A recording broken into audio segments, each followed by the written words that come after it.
Mina sengibonile ukuthi being a Kaizer Chiefs fan is not for the faint-hearted.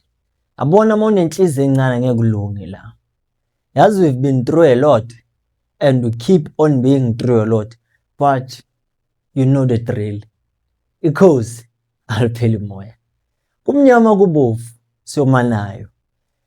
Ayikona vele ikhathi enzima lezi manje. Ubona ibhakaniya lithi treble etamasandawana CAF Champions League. Thina next. But I think this is a wake up call. Management nala ikhona iyabona ukuthi we are not doing justice for our fans. The suffering they get from ibenta kumele iphele manje. Sanibonani football lovers. Welcome to PK Sports. Igama lami ubonge Nkosi. Ngithembe ukuthi ni kahle niyaphila. Danko. Today we're going to discuss about Ernst Middendorp and what he said about two Kaizer Chiefs players, and we're going to discuss about those two players. But ngaphambi kokuthi siye kude ningisize ngokulike nokusubscribe to the channel. You know ukuthi kubaleke kangakanani. Futhi ngingabonga kakhulu. Danko. Asihlala udabeni. Ernst Middendorp just said ukuthi Asanele Velepai and Luke Bartman are good players, talented, but they are not ready yet to be at Chiefs. And obviously, that will sparkle a debate with how, and we all know with how and why. As Ernst Middendorp, obviously, we know that as a coach, you are responsible to monitor players, to make sure that you see the best in them, and also to see the worst in them, and to make sure that you tell them in order for them to improve. But not always it must be up to the coach to do that. Even the people that are responsible for recruiting those players should think about that before making any irrational decisions. Yazi Middendorp did work with Asanele Velepai and Luke Bartman, and akakhulumi so not because uborekile, but he understands the demands of playing for Kaizer Chiefs. And where I'm seated at, I'm like, uqinisile, they are good, they are talented, but uma ubabheka, you would say ukuthi Kaizer Chiefs bought them by mistake, because you know ukuthi ikhosi once labona free agent ngathi liyahlanya livele libone kahle ukuthi kumele simthole lo muntu kumnyama kubovu. But here he has a point lana ku Ernst Middendorp, because for one I believe ukuthi Asanele Velepai is a good wing, but he lacks ama basics into ezincane nje in terms of releasing the ball, passing the ball, knowing which one to do at this moment, which one not to do. And the hype around him for a team like Kaizer Chiefs, it seems like he's not delivering. Same with Bartman. Bartman, I've noticed one thing about him, which he is strong, he can fight. But for a team like the Chiefs, whereby which you come in as a youngster and you are expected to deliver, and taking into consideration what happened before these two players finally were given the green light which they can play after that long case, yes, of course, with Alex Estaff, the owner of a Cape Town Space, who think they will hit the ground running, but they will struggle even next season. Because there's one thing I've noticed at Chiefs, now it's like they sign players for the sake of signing. It's not about it will benefit the club or they will do well for the club. It's all about who is available, we get him, regardless of the impact that he will give to the club. Because these two youngsters, one thing for sure, I've always stressed in terms of being a Kaizer Chiefs player. With a prerequisite to play for a Kaizer Chiefs, it's mental strength, being able to deal with the pressure. And if you cannot do that, very will suffocate. And the more they will get to play, even next season, and I just hope they will prepare well, and then next season they will do well, because it is important for them to do so. But if they fail to do so, kuzoba nzima, because they will be under a lot of attack from ನಮ್ಮ fans,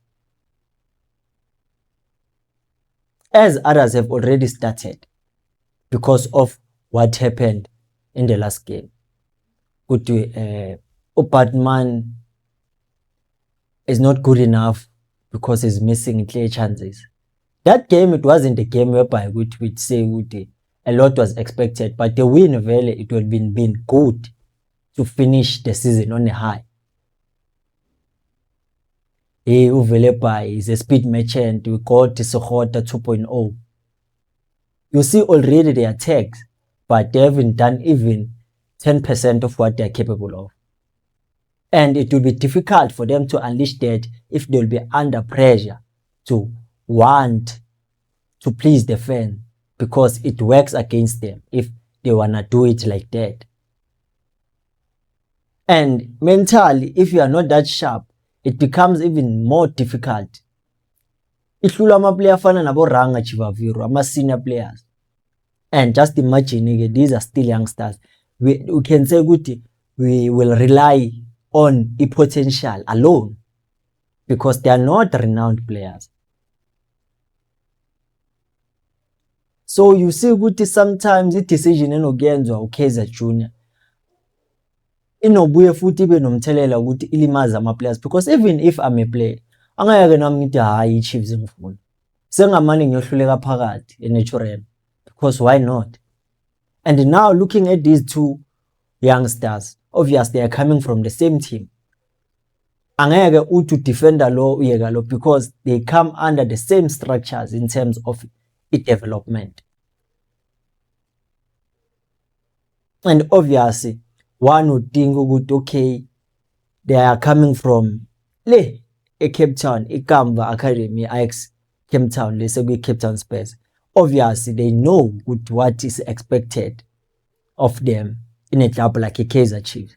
But I've always alluded this thing, at Chiefs, the pressure you find at Chiefs and the pressure at Spurs is not the same, because there nothing is being focused on much. Okay, this is Cape Town Spurs. But at Chiefs, everything you do as an individual, as a player, udla kanjani, ugqokani, wena ujola nobani, into enjalo ifakelwa amehlo. So obviously it simply means ukuthi yonke into oyenzayo wena will want to be perfect, of which there's nothing as imperfection emhlabeni. Not even ama-robots are perfect.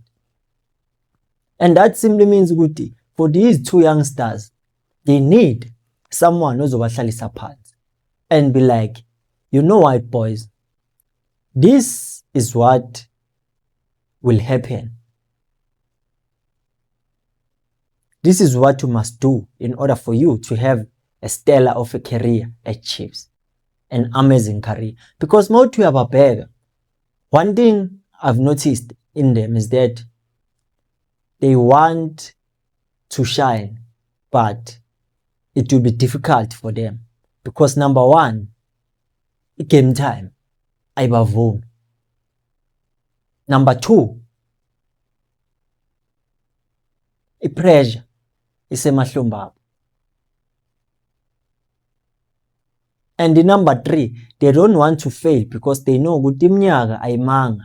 The more iminyaka ihamba so, nama chances wabo ukuthi abangahamba natural. So yonke lento iyadlala, it makes them ukuthi even nanoma basenkundleni, it even difficult for them to be at their best. And what Mirondo said about them, it's all about the pressure, and they are not ready to play for a team like a Chiefs. And most fans were criticizing Ukazo when he said, maybe mangaya ku MDC of Chiefs ngaba ngconywana to make sure ukuthi it still plays, because they understand the vulnerability that they get to have ama youngsters for Luke Bartman, because they saw something that thina esingayiboni daily maba ku training session. And sometimes it's not about you being a bad player, it's all about the demands that you can meet at that time. Because ayikho into ebuhlungu njengokuthi usayine but at the end of the day sekuthiwa we were a flop of a signing in a club whereby ukuthi a lot was expected from you. I don't know ukuthi nina ne-interpreta kanjani this thing. Would a loan be good for these two players for next season?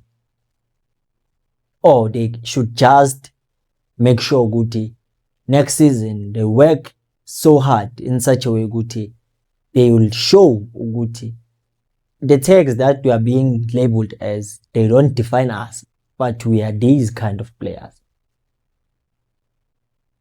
We saw players like Abumdu being criticized, and that criticism fueled him into becoming something better than what he was before he was criticized, and hoping that even these two also can do that. Pressure at Chiefs is nothing you can run away from, whether you like it or not. And one thing I've loved when they labeled them as diamonds, I was like, good thing, because they are diamonds. Diamonds come from pressure. You will not have a diamond without putting pressure. So next season, I think Uti Kaizer Chiefs must find a suitable way for them in order for them to become players that would bring result at Chiefs. But another thing into ongayifaka emqondweni ukuthi they didn't play many games, so you cannot falter them that much. And also they are youngsters, which is an unfair advantage, but it's their advantage.